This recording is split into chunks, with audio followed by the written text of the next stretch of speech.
E aí, vamos dar uma resumida aí nos presidentes da República Oligárquica? Vem comigo depois da vinheta.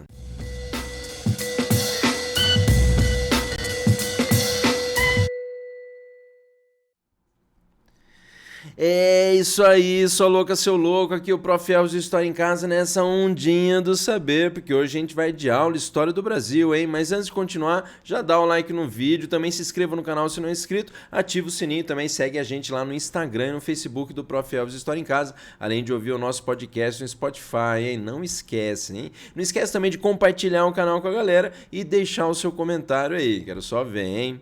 Hoje a gente vai continuar aí com o assunto de República Oligárquica. Lembra que a gente já há um tempo atrás, a gente começou lá a República Oligárquica parte 1, falando das bases, né? E pleonasticamente que sustentavam então esse esquema do café com leite de São Paulo e Minas Gerais se revezando no poder. Então lembra que também, se tiver oportunidade, dá uma assistida no vídeo lá de República Oligárquica parte 1, em que a gente analisa todas essas políticas, acordos, bases que promoviam esse revezamento entre as elites políticas de São Paulo e de Minas Gerais. Lembra, por isso também conhecido então o período, não só a República Oligárquica, lembra, oligos quer dizer poucos, arquia poder, e também do café com leite por representar São Paulo aí e Minas Gerais, café São Paulo e Minas Gerais aí, né, o leite e tal, fazendo esse revezamento então no poder. De 1894 a 1930, lembra, o segundo período da República, né, Velha, depois lá o período inicial da República da Espada, de 1889, proclamação da República, até 1894, aí a saída do Marechal Floriano Peixoto do poder, com a eleição então do Prudente de Moraes. Prudente de Moraes, por sinal, que é o primeiro presidente que a gente analisa hoje aí, Prudente, que governa de 1894 a 1898. Lembra, é o primeiro presidente civil e também aí, é claro, paulista, né, iniciando esse contexto também de República do Café com Leite. Por sinal, é bom lembrar aí que o resumão aqui são os pontos principais de cada presidente, o fato que você precisa lembrar aí de cada um dos governos e também aí o contexto que não é logo na eleição dele, no primeiro governo dele que a gente tem aí, no primeiro governo republicano, né, da República Oligárquica aí, ou do Café com Leite, que você tem já o funcionamento daquela estrutura lá de política do café com leite, de política dos governadores e de coronelismo ou voto de cabresto, lá você lembra.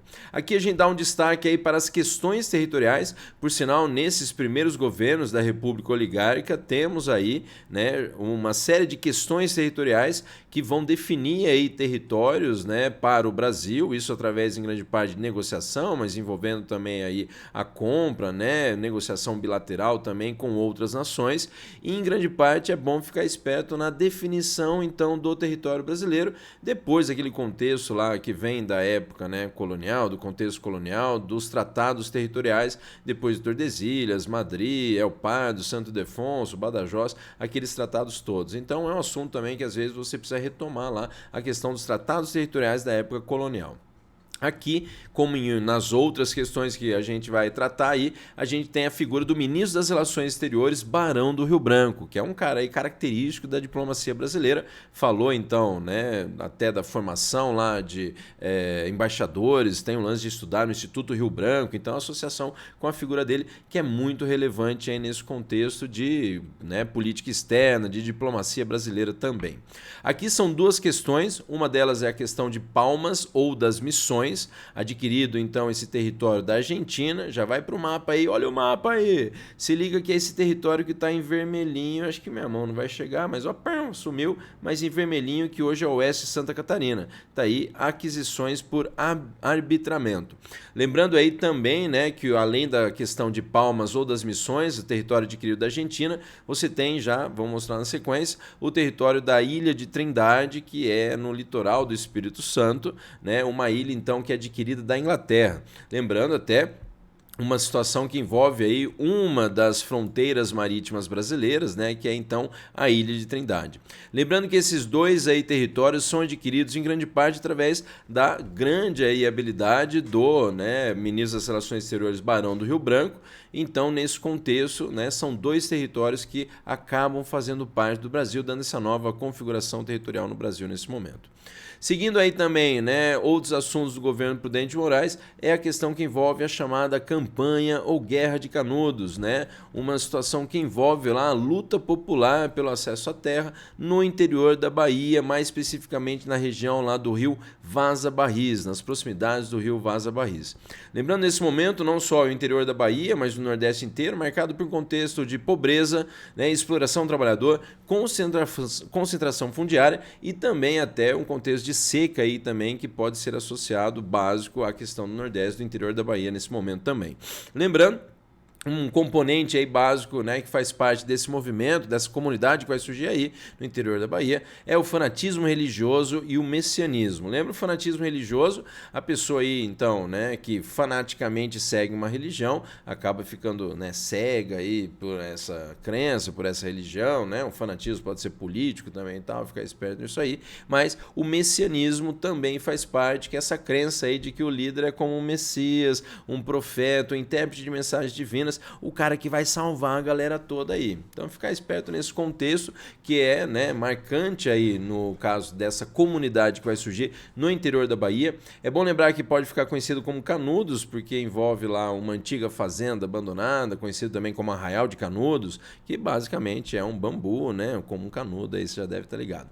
Mas o que nós temos aí de que então essa população pobre que vivia nesse contexto de pobreza vai começar a se envolver nesse movimento fanático religioso, messiânico também aí, que envolve a figura do Beato Antônio Conselheiro. Beato Antônio Conselheiro, que também aí vai explorar o mito do sebastianismo, a crença lá de que Dom Sebastião, rei de Portugal, que desapareceu na Batalha de Alcácer Quibir, lá em 1578, né, vai então aí voltar, retornar para Portugal e para também até, né, dominar não só as terras portuguesas, mas as terras brasileiras. E isso é uma coisa que também pode aparecer para você, a referência de Canudos como um defensor do monarquismo, né, de que Canudos então seria monarquista, mas é bom ficar esperto que a crença então de defender um rei que está desaparecido, né, 3 séculos antes, voltar ao poder ia ficar meio difícil, porque eu acho que ele está meio podrinho aí. Mas a ideia é de que no discurso do Antônio Conselheiro, a crítica à República é muito forte e, consequentemente, também aí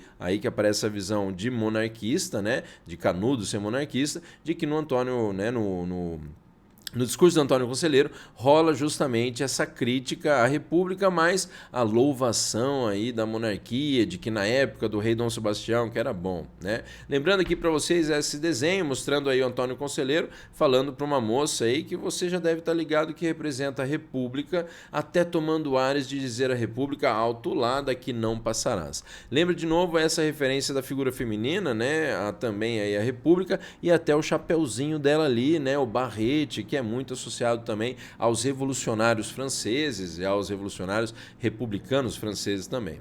É bom lembrar aí que essa comunidade então que vai surgir ali, né, no interior da Bahia, próximo a esse rio Vaza Barris, a comunidade do Belo Monte, ela surge com características igualitárias. Pode aparecer para você essa ideia de que o acesso à terra era de todos, o trabalho era dividido e era de todos lá, né? Mas não que estava presente alguma ideologia como um socialismo, um comunismo, um anarquismo, algo assim, né? O que nós temos é a ideia de que é um líder religioso, um cara santo, visto como um cara santo e tal, que vai organizar essa comunidade com características igualitárias, em que todo mundo lá trabalha, pelo menos em termos, né, igualitários, de acesso à terra também, de acesso ao fruto desse trabalho.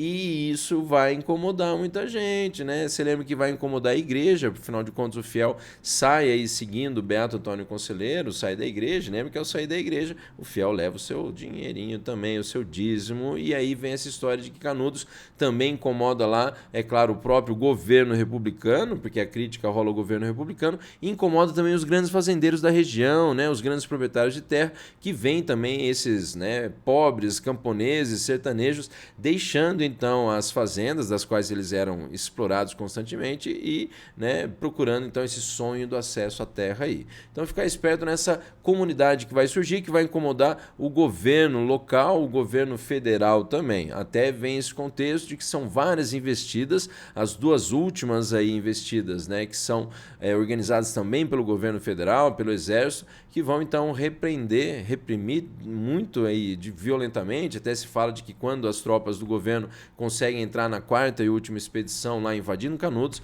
encontram 4 pessoas lá ainda de pé, com foice, facão na mão, tentando resistir. 2 crianças e 2 idosos lá, 2 velhos, né? Então aí a gente pode falar de diversas investidas, coloquei federais aqui, mas nesse contexto então de que são investidas oficiais do governo, as 2 primeiras do governo lá local, com a polícia local, e depois as 2 últimas com tropas já federais. Por sinal, é bom lembrar que nas 3 primeiras investidas contra Canudos, os canudenses aí saem vencedores, até fazem prisioneiros e também apreendem as armas e munições dos soldados do governo. E ficar esperto também na referência literária lá do livro Os Sertões de Euclides da Cunha, que representa esse momento aí da última expedição contra Canudos, que ele participou lá como correspondente de jornal. Então ficar esperto nessa referência aí de Canudos e ficar esperto de que no próximo vídeo eu vou deixar para vocês aí o presidente Campos Salles. Quero ver se você está assistindo aí aos vídeos e se você vai ficar ansioso para o próximo vídeo aí. Não deixa de seguir a gente aí, é claro, no Instagram, no Facebook do Prof. Elvis História em Casa, além também de ouvir o nosso podcast lá no Spotify, hein? Ativa o sininho, se inscreva aí no canal se não é inscrito e também dá um like aí no vídeo, hein? Espero que você tenha gostado aí desse resuminho do primeiro presidente da República Oligárquica, Prudente de Moraes, e no próximo vídeo então a gente vem com o segundo presidente, que é o Campos Salles. É isso aí, até mais, valeu, aqui é o Prof. Elvis História em Casa.